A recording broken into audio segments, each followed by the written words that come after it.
Assalamualaikum warahmatullahi wabarakatuh.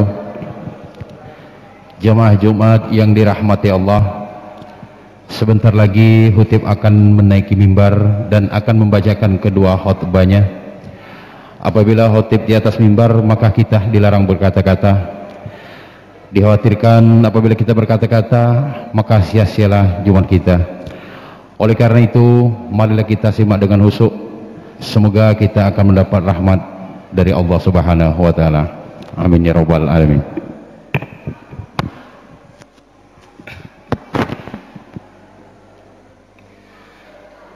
Innallaha wa malaikatahu yusholluna 'alan nabi.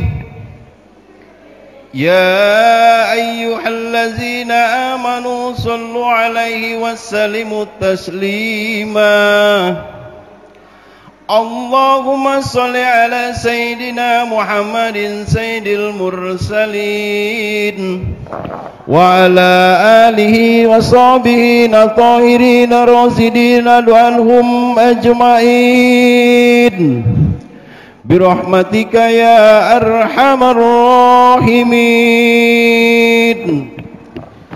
Assalamualaikum warahmatullahi wabarakatuh.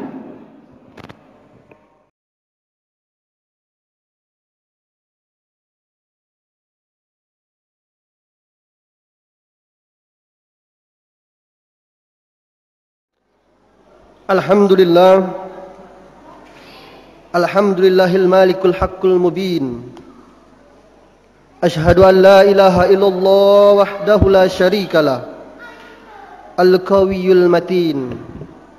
Wa ashhadu anna Muhammadan abduhu wa rasuluhu as-sadiqul wa'dul amin. Allahumma salli wa sallim ala sayyidina Muhammad wa ala alihi wa sahbihi wa man tabi'ahum bi ihsanin ila yaumiddin. Amma fa ya ibadallah, usikum wa nafsi bi taqwallahi wa ta'atih.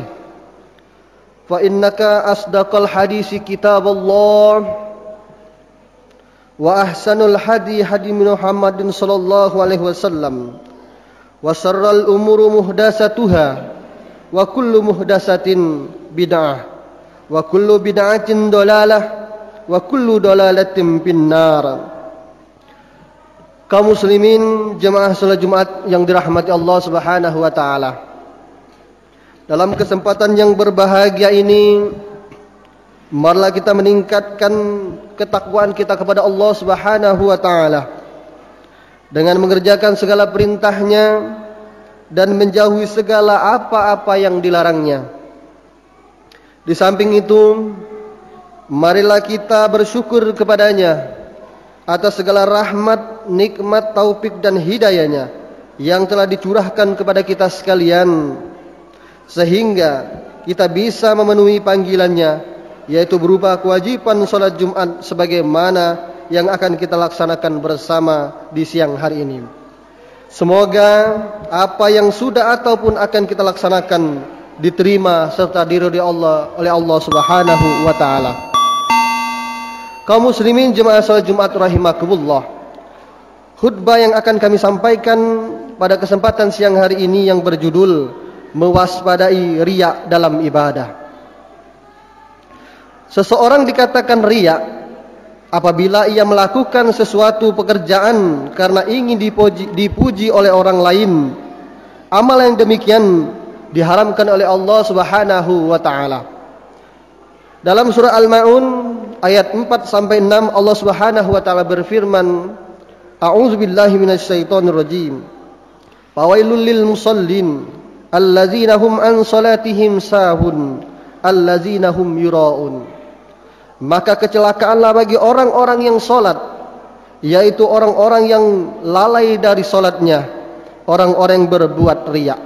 Quran surah Al-Baqarah ayat 4 sampai 6. Quran surah Al-Maun ayat 4 sampai 6. Dan Allah pun mencelah pada orang-orang munafik sebagaimana disebutkan dalam surah An-Nisa ayat 142. Allah Subhanahu wa taala berfirman, A'udzubillahi minasyaitonir rajim.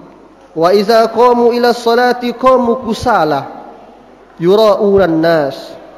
Dan apabila mereka berdiri untuk solat, mereka berdiri dengan malas. Mereka bermaksud riya dengan solatnya di hadapan manusia. Quran surah An-Nisa ayat 142. Di samping itu telah disebutkan dalam sebuah hadis yang diriwayatkan oleh Imam Bukhari dan Muslim dari Ibnu Umar radhiyallahu an bahwasanya Rasulullah SAW bersabda, barang siapa menjalankan sesuatu dengan hati riya, tidak akan diterima oleh Allah. Dan barang siapa yang suka menyiarkan amal perbuatannya untuk mencari nama harum, maka namanya akan dijelekkan oleh Allah Subhanahu wa taala. Hadis riwayat Bukhari dan Muslim. Juga disebutkan dalam sebuah hadis diriwayatkan oleh Imam Hakim dari Mu'az radhiyallahu an bahwasanya Rasulullah SAW telah bersabda, sesungguhnya riya yang sedikit adalah syirik. Hadis riwayat Hakim. Para sahabat dan ulama salaf sering membicarakan tentang riya. Mereka menjelaskan pada masyarakat agar berhati-hati, jangan sampai menjalankan ibadah disertai dengan riya. Sudahkah perbuatan kita selama ini bebas dari riya? Ataukah benar-benar tulus karena Allah Subhanahu wa taala? Apakah tanda-tanda riya itu? Kaum muslimin jemaah salat Jumat rahimakumullah. Adalah Ali bin Abi Thalib radhiyallahu an pernah memberikan indikasinya bila sendirian malas dan bila di kalangan orang-orang banyak aktif kembali. Bila dipuji bertambah giat dan bila dicela ia menjadi kurang aktif. Hasan Al-Basri pernah berkata, seseorang yang menjalankan sesuatu dengan hati riya berarti ia menghendaki untuk mengalahkan takdir Allah. Dia adalah orang-orang yang jahat namun ingin dipandang sebagai orang yang baik atau soleh. Kaum muslimin jemaah salat Jumat rahimakumullah. Riya mempunyai beberapa tingkatan yang seluruhnya dianggap tidak baik, bahkan tercela di sisi Allah Subhanahu wa taala.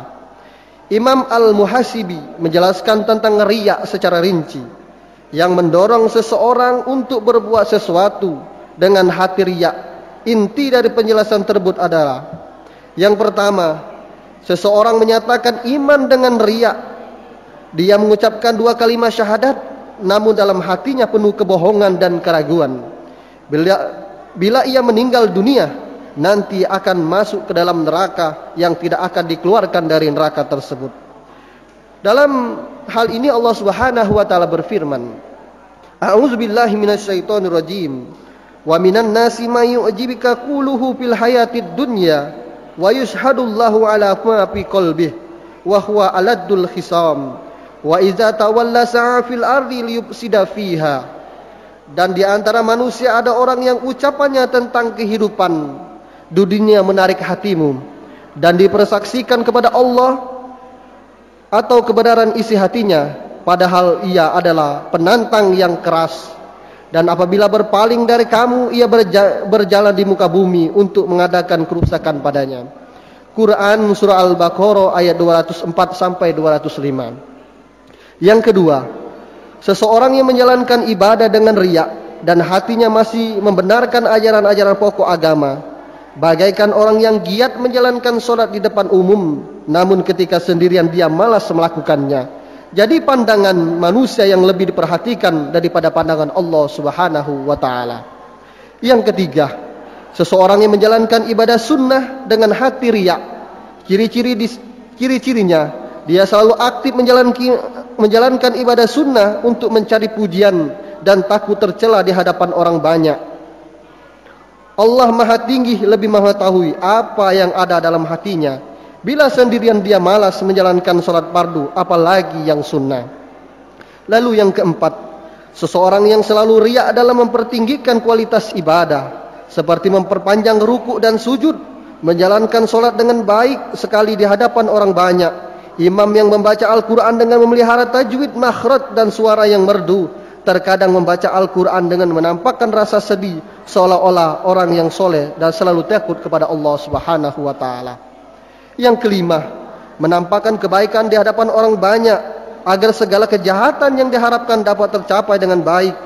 Perilaku itu nampak Misalnya pada orang-orang yang selalu memperlihatkan kebaikan dan aktif menjalankan sholat berjamaah agar orang mempercayainya. Suatu saat setelah diberi kepercayaan, orang tersebut mengkhianatinya. Yang keenam, seseorang yang berbuat untuk memperoleh pujian dan tidak mengharapkan pahala di sisi Allah Subhanahu wa taala. Sikap demikian ini sebenarnya terbalik. Hal-hal yang semestinya untuk Allah ternyata dia jalankan untuk manusia. Sifat sedemikian ini amat dibenci oleh Allah Subhanahu wa taala. Lalu yang ketujuh, orang-orang yang mengerjakan sesuatu untuk memperoleh pahala dari Allah Subhanahu wa taala dan pujian manusia. Dua tujuan ini merupakan pendorong yang kuat sehingga dia mau aktif dan beribadah. Jadi tidak ada salah satu yang membuat aktif dalam beribadah. Perbuatan yang demikian ini sulit dinilai. Keputusan memang berpulang kepada Allah Subhanahu wa taala. Lalu yang kedelapan, seseorang yang mengerjakan amal yang didorong oleh kegemaran pada pujian orang. Namun bila orang itu tidak memujinya, dia masih tetap mengerjakan ibadah tersebut. Jadi pujian bukan merupakan satu-satunya sasaran. Perbuatan yang demikian telah mendapatkan tanggapan dari Imam Al-Ghazali. Kami berpendapat sekalipun hanya Allah yang maha tahu bahwa perbuatan ini tidak menghapus pahala, namun sedikit banyak akan mengurangi kualitas dan kuantitas pahala itu. Boleh jadi orang tersebut akan disiksa sesuai dengan riya yang dikandung dalam hatinya. Di samping pahala yang diharapkan juga akan diperoleh. Kaum muslimin jemaah salat Jumat rahimakumullah. Adakah kiat menghilangkan riya? Menurut Imam Al-Muhasibi, cara terbaik untuk menghilangkan riya adalah memperbanyak ilmu, merenungkannya, membandingkan keadaan dan tidak berhenti berpikir. Bila itu dilakukan, suatu saat Allah akan menggerakkan hati dan mengaruniai inti ma'rifat yang dapat membasmi sisa-sisa riya. Selanjutnya mari kita simak saran-saran berikut ini.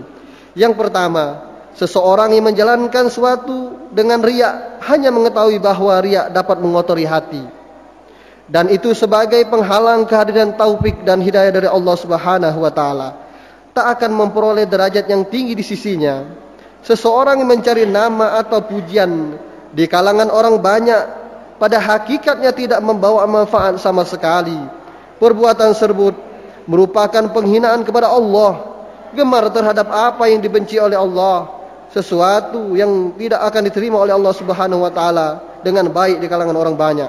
Tetapi perlu diketahui bahwa perbuatan tersebut membuat terlempar dari tempat sebagaimana orang-orang yang dekat kepada Allah Subhanahu wa taala.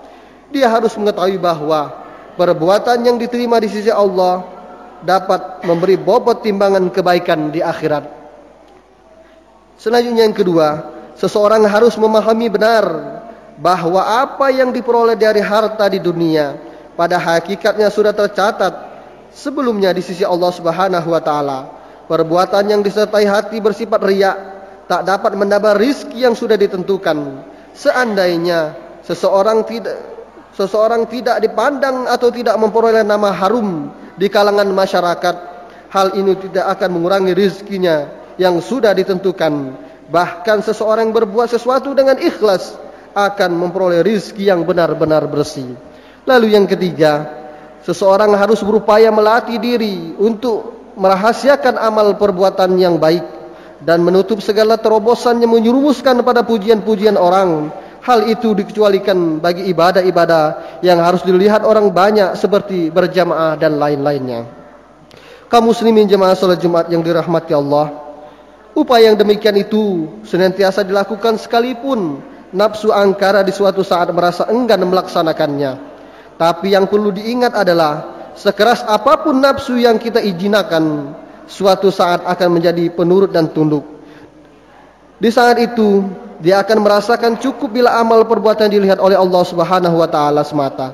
Saat itu pula akan memperoleh cahaya keimanan dan kemantapan dalam memegang prinsip yang menyenangkan untuk mempertahankan diri kepada Allah Subhanahu wa taala. Bahkan suatu saat dia enggan bila amal perbuatannya diketahui orang banyak. Allah Subhanahu wa taala memang akan memberikan pertolongan kepada orang-orang yang benar berjuang ke arahnya. Kaum muslimin jemaah salat Jumat rahimakumullah, Demikianlah khutbah yang bisa kami sampaikan. Mudah-mudahan khutbah yang ini dapat kami sampaikan ini dapat bermanfaat bagi kita semua, serta diiringi dari hidayah dan ridha Allah Subhanahu wa taala. Amin ya rabbal alamin.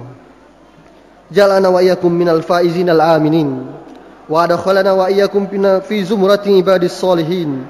Aqulu qawli hadza wa astaghfirullah li wa lakum wa li sairil muslimina wal muslimat wal mu'minina wal mu'minat fawzal mustaghfirin wa najatat ta'ibin wa qul raghfir warham wa anta khairur rahimin.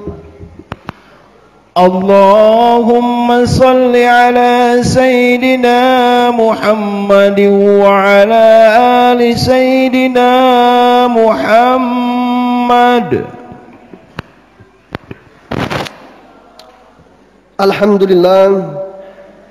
Alhamdulillahillazi amarna bil ittihadi wal i'tisami bihablillahil matin. Asyhadu an la ilaha illallah wahdahu la syarikalah. Iyyahu na'budu wa iyyana nasta'in. Wa asyhadu anna Muhammadan 'abduhu wa rasuluh al-mab'uts rahmatan lil alamin. Allahumma shalli ala sayyidina Muhammad wa ala alihi wa ashabihi ajma'in. Ibadallah, ittaqullaha mastata'tum wasari'u ila maghfirati rabbil alamin. Innallaha wa malaikatahu yusholluna 'alan nabi. Ya ayyuhallazina amanu shallu 'alaihi wa sallimu taslima. Allahumma salli wa sallim wa barik ala Muhammad wa ala alihi wa ashabihi wa qarabati wa azwajihi wa zuriyatihi ajma'in. Allahumma asdi jami'a ulatal muslimin wansuril islam wal muslimin wa ahlikil kafarata wal musyrikin wa ali kalimatika ila yaumiddin. Allahumma ighfir lil muslimina wal muslimat wal mu'minina wal mu'minat al ahya'i minhum wal amwat innaka qaribun mujibud da'wat wa ya qadiyal hajat. Allahumma aftah bainana wa baina qaumina bil haqqi wa anta khairul fatihin. Rabbana atina fid dunya hasanah wa fil akhirati hasanatan wa qina azaban nar. Ibadallah, innallaha ya'murukum bil 'adli wal ihsan wa ita'izil qurba wa yanha 'anil fahsya'i wal munkari wal baghi ya'izukum la'allakum tadhakkarun. Fadhkurullahal azim yazkurkum wa da'u yastajib lakum wa la zikrullahi akbar.